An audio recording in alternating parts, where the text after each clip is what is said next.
معاشرت کے باپ کا ایک مسئلہ اور بیان کروں جس پر غیر اغیار اعتراض کرتے ہیں.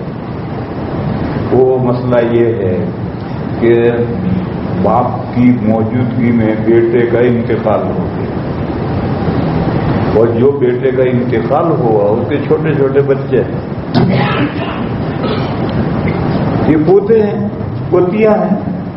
یہ دادا ہے کہ دادا مر گیا تو دادے کی میراث دادا کے لڑکوں کو ملے گی، ان پوتوں کو نہیں ملے گی.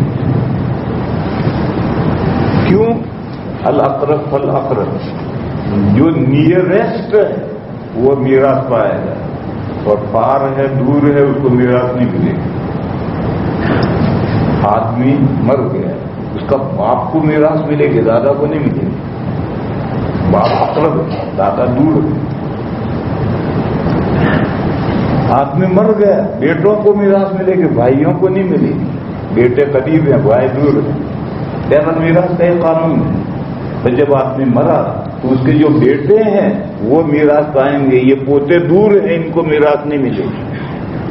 شریعت کا حکم یہی. اس پر لوگ اعتراض کرتے ہیں کہ یہ جو مرنے والے کی میراث زندوں کو ملی، یہ معاشرت کا باب ہے، رہن سہن کا باب ہے. رہن سہن کا باب کیسے ہے؟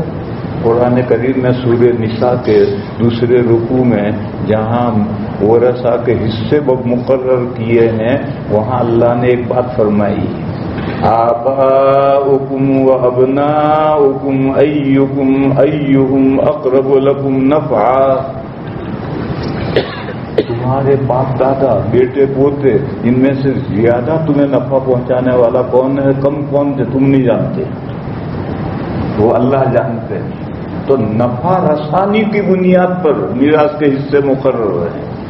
جس کی کم نفع رسانی اس کا حصہ کم، جس کی نفع رسانی زیادہ ہے اس کا حصہ زیادہ.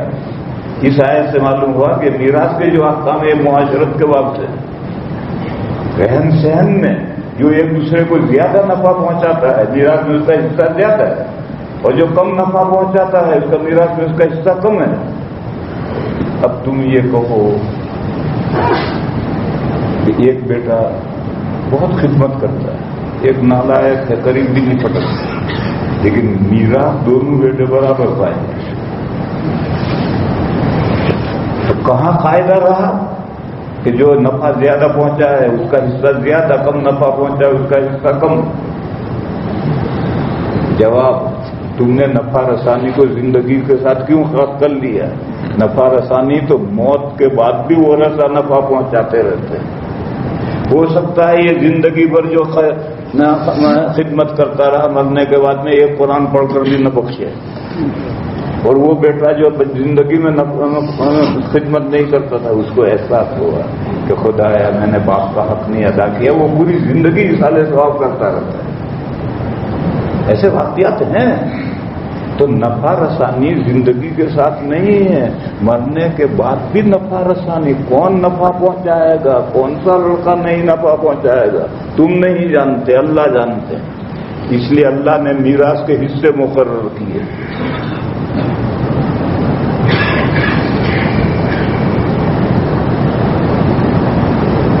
تو یہاں جب یہ قاعدہ ہے الاقرب فالاقرب، تو قاعدے سے بیٹے میراث پائیں گے، بیٹیاں میراث پائیں گی، پوتے اور پوتیاں میراث نہیں پائیں گے. اس پر اخیار اعتراض کرتے ہیں کہ یہ اسلام کا کیسا قانون ہے؟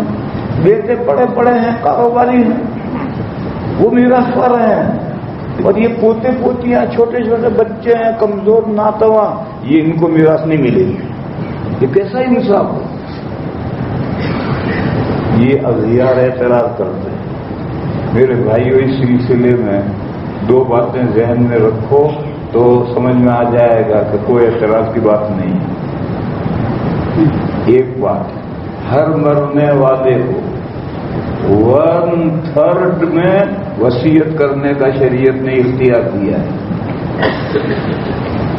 2/3 وہ تو ورثہ ہے، لیکن 1/3 میں تم وصیت کر سکتے ہو. شریعت نے اختیار دیا ہے.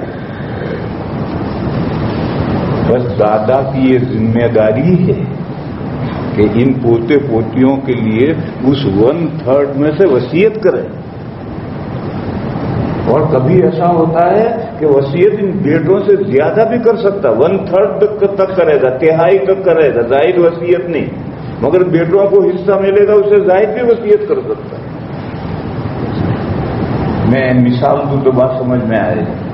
میرے سب سے بڑے لڑکے تھے، وہ ایک حادثے میں انتقال ہو گیا.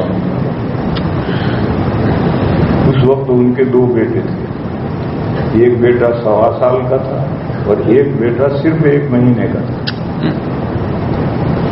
ان کا انتقال ہو، حادثہ بہت سخت تھا. تو میرا پورا خاندان گجرات سے تعزیت کے لیے دیوبند آیا ہوا تھا. جب سارا خاندان اکٹھا ہوا تو میں نے سب خاندان کو گواہ بنا کر میں نے ایک وصیت کی کہ میرے یہ 2 پوتے جب تک میں زندہ ہوں پالوں گا پوسوں گا. ان میں سے ایک تو دارالعلوم سے فارغ ہو کر کے تکمیل ادب پڑھ رہا، ایک عربی چہارم میں پڑھ رہا.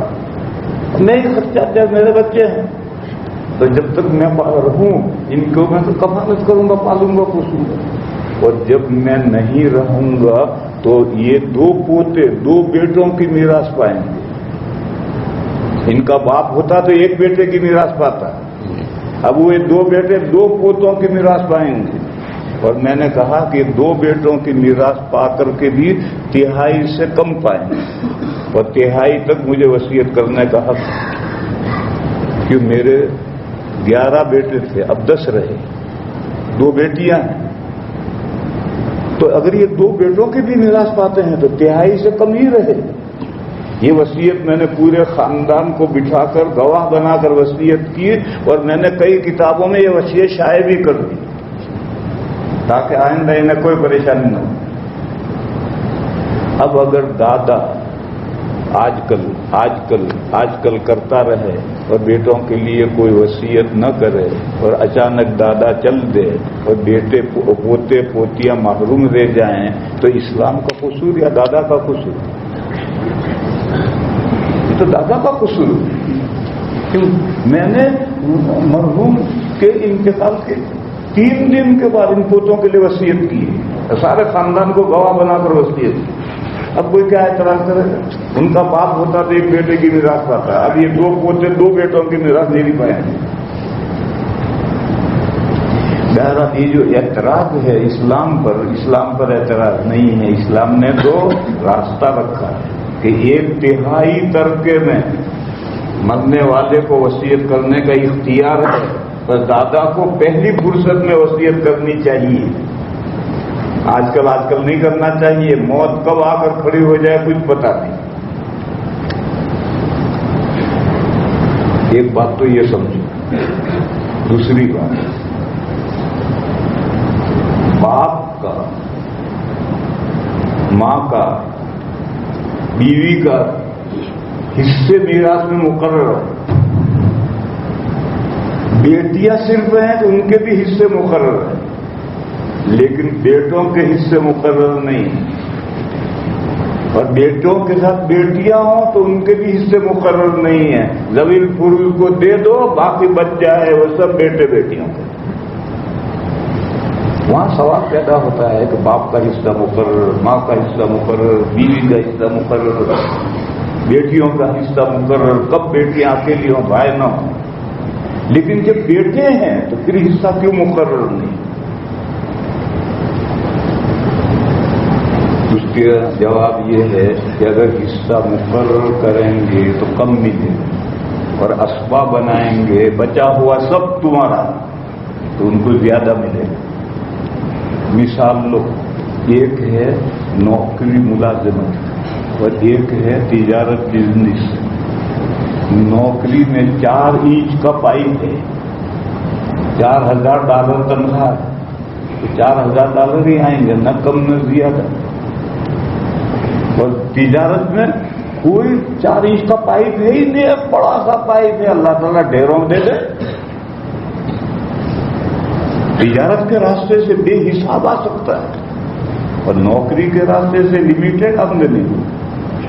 تو ذوی الفروض اگر بن جائیں تو اتنا ہی حصہ ملے گا، زائد نہیں ملے گا. اور اسباب بنا دیا تو بچا ہوا سب تمہارا. یہ شریعت میں ایک اصول ہے. اس اصول کو سمجھو. اگر یہ جو پوتے پوتیاں ہیں ان کا حصہ بیٹے بیٹوں کے جتنا تو رکھ نہیں سکتے, کم ہی رکھنا پڑے گا. دور ہیں تو کم رہے گی, اگر رکھیں گے تو کم رکھیں گے. ان کا حصہ مقرر کیا ہی نہیں. وہ جو 1/3 ہے وصیت کا, اس میں کہہ دیا دادا سے تو تو جتنا چاہے دے ان پوتے پوتیوں کو. بیٹوں کے برابر نہیں, اسے زائد دینا چاہے زائد دے. تو ان کے لیے حصہ مقرر اس لیے نہیں کیا تاکہ دادا بیٹوں سے زائد انہیں دے سکے وصیت کے راستے. بس اگر دادا بے وقوفی کرتا ہے اور وصیت نہیں کرتا ہے اور پوتے پوتیاں محروم رہ جاتے ہیں تو اسلام پر کیا اعتراض ہے؟ اسلام نے تو 2 راستے رکھے ہیں. ان راستوں سے دادا عمل نہیں کرتا تو قصور دادا کا, اسلام کا کوئی قصور نہیں. میرے بھائیوں, یہ میں نے معاشرت کے باب کے 2 مسئلے ذکر کیے جو اغیار اسلام کے قانون پر اعتراض کرتے ہیں, ان کے